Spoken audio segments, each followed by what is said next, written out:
मैं राजेंद्र गांधी अपने YouTube channel में आपका स्वागत करता हूं। आज हम आपके पाठ्य पुस्तक के छठे पाठ के अनुवाद पर चर्चा करेंगे। इसका नाम है समुद्र तट है, समुद्र का किनारा। अनुवाद शुरू करने से पहले आप इस चित्र को ध्यान से देखिए। इसमें ये समुद्र का किनारा है। यहाँ पर कुछ बच्चे बालू रेत से घरौंदा बना रहे हैं, कुछ गेंद से खेल रहे हैं और कुछ लोग नावों के द्वारा जल क्रीड़ा कर रहे हैं। आपकी सुविधा के लिए इस पाठ के हर लाइन का अर्थ मैंने लिख दिया है ताकि आपको पढ़ने में और लिखने में कोई समस्या ना हो। आइए इस पाठ के अनुवाद पर चर्चा शुरू करते हैं। ऐशः समुद्र तट है। ऐशः मतलब यह समुद्र तट है, समुद्र का किनारा। यह समुद्र का किनारा है। अत्र जनः पर्यटनाय आगच्छन्ति। अत्र मतलब यहाँ, जनः लोग, पर्यटनाय घूमने के लिए, आगच्छन्ति आते हैं। यहाँ लोग घूमने के लिए आते हैं। केचन तरंगई क्रीडन्ति। केचन कुछ, तरंगई लहरों से, क्रीडन्ति खेलते हैं, कुछ लहरों से खेलते हैं। केचन च नौकाभि जल विहारम कुर्वन्ति। केचन कुछ, च और, नौकाभि नावों के द्वारा, जल विहारम जल क्रीड़ा, कुर्वन्ति करते हैं और कुछ नावों के द्वारा जल क्रीड़ा करते हैं। तेषु केचन कन्दुकेन क्रीडन्ति। तेषु उनमें से, केचन कुछ, कन्दुकेन गेंद से, क्रीडन्ति खेलते हैं, उनमें से कुछ गेंद से खेलते हैं। बालिकाः बालकाः च बालुकाभि बालुकागृहं रचयन्ति। बालिकाः लड़कियाँ, बालकाः लड़के, च का मतलब और, बालुकाभि बालू रेत के द्वारा, बालुकागृहं बालू का घर, रचयन्ति बनाते हैं। लड़कियाँ और लड़के बालू रेत के द्वारा बालू का घर अर्थात घरौंदा बनाते हैं। मध्ये मध्ये तरंगाः बालुकागृहं प्रवाहयन्ति। मध्य मध्य बीच में, तरंगाः लहरें, बालुकागृहं बालू के घर को, प्रवाहयन्ति बहा ले जाती हैं। बीच बीच में लहरें बालू के घर को बहा ले जाती हैं। ऐसा क्रीड़ा प्रचलति एव। ऐसा यह, क्रीड़ा खेल, प्रचलति चलता रहता, एव ही यह खेल चलता ही रहता है। समुद्र तटः न केवलं पर्यटन स्थानानि। समुद्र के किनारे, न केवलम न केवल, पर्यटन स्थानानि घूमने के स्थान।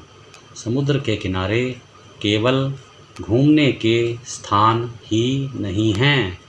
अत्र मत्स्यजीविनः अपि स्वजीविकां चालयन्ति। यहाँ मत्स्यजीविनः मछुआरे, अपि भी, स्वजीविकाम अपनी जीविका, चालयन्ति चलाते हैं। यहाँ मछुआरे भी अपनी जीविका चलाते हैं।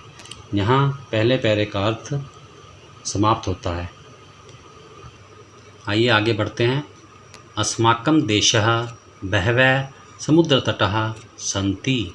अस्माकं हमारे, देशे देश में, बहवः बहुत से, समुद्रतटः समुद्र तट, सन्ति हैं हमारे देश में बहुत से समुद्र तट हैं। एतेषु मुंबई, गोवा, कोच्चि, कन्याकुमारी, विशाखापत्तनम, पुरी तटः अतीव प्रसिद्धा सन्ति। एतेषु इनमें, मुंबई, गोवा, कोच्चि, कन्याकुमारी, विशाखापत्तनम, पुरी तटः तट, अतीव बहुत, प्रसिद्धा प्रसिद्ध, सन्ति हैं। इनमें मुंबई, गोवा, कोच्चि, कन्याकुमारी, विशाखापत्तनम और पुरी के तट बहुत प्रसिद्ध हैं। गोवा तटः विदेशी पर्यटकेभ्यः समधिकं रोचते। गोवा तट, गोवा का तट, विदेशी पर्यटकेभ्यः विदेशी पर्यटकों को समधिकम बहुत रोचते अच्छा लगता है। गोवा का तट विदेशी पर्यटकों को बहुत अच्छा लगता है। विशाखापत्तनम तटः वैदेशिक व्यापाराय प्रसिद्ध है। विशाखापत्तनम तटः तट वैदेशिक व्यापाराय विदेशी व्यापार के लिए प्रसिद्ध है। विशाखापट्टनम तट विदेशी व्यापार के लिए प्रसिद्ध है। कोच्चि तटः नारिकेल फलेभ्यः ज्ञायते। कोच्चि तटः कोच्चि का तट नारिकेल फलेभ्यः नारियल के फलों के लिए ज्ञायते जाना जाता है। कोच्चि का तट नारियल के फलों के लिए जाना जाता है। मुंबई नगरस्य जुहू तटे सर्वे जना स्वैरं विहरन्ति। मुंबई नगर के जुहू तट पर सर्वे जना सभी लोग स्वैरम बेरोक टोक विहरन्ति घूमते हैं। मुंबई नगर के जुहू तट पर सभी लोग बेरोक टोक घूमते हैं। चेन्नई नगरस्य मेरीना तटः देशस्य सागरतटेषु दीर्घतमः। चेन्नई नगर का मेरीना तट देश का सागर तटों में दीर्घतमः सबसे लंबा है। चेन्नई नगर का मेरीना तट देश के सागर तटों में सबसे लंबा है। यहाँ दूसरे पहरे का सरलार्थ समाप्त होता है। भारतस्य तिसृषु दिशासु समुद्रतटः सन्ति। भारत की तिसृषु तीनों दिशाओं में समुद्र तट सन्ति हैं। भारत की तीनों दिशाओं में समुद्र तट हैं। अस्माद् एव कारणात् भारतदेशः प्रायद्वीपः इति कथ्यते। अस्माद् इसी कारण से भारत देश प्रायद्वीप इति कथ्यते कहा जाता है। इसी कारण से भारत देश को प्रायद्वीप कहा जाता है।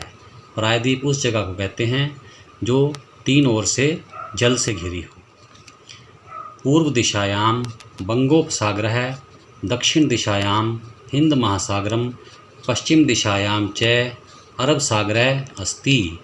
पूर्व दिशा में बंगोपसागर है, बंगाल की खाड़ी। दक्षिण दिशा में हिंद महासागर। पश्चिम दिशा में अरब सागर है, अरब सागर अस्ति है। पूर्व दिशा में बंगाल की खाड़ी, दक्षिण दिशा में हिंद महासागर और पश्चिम दिशा में अरब सागर है। एतेषां त्रयाणाम् अपि सागराणां संगमः कन्याकुमारी तटे भवति। एतेषां इन तीनों अपि भी सागरों का संगम कन्याकुमारी के तट पर भवति होता है। इन तीनों सागरों का संगम कन्याकुमारी के तट पर होता है। अत्र पूर्णिमायां चंद्रोदयः सूर्यास्तं च युगपदेव द्रष्टुम शक्यते।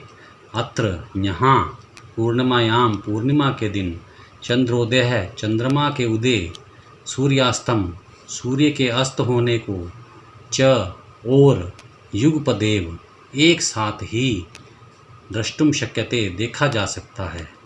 यहाँ पूर्णिमा के दिन चंद्रमा के उदय और सूर्य के अस्त होने को एक साथ ही देखा जा सकता है। यहाँ छठे पाठ का अनुवाद समाप्त होता है। अगले वीडियो में हम इस पाठ के अभ्यास पर चर्चा करेंगे। धन्यवाद।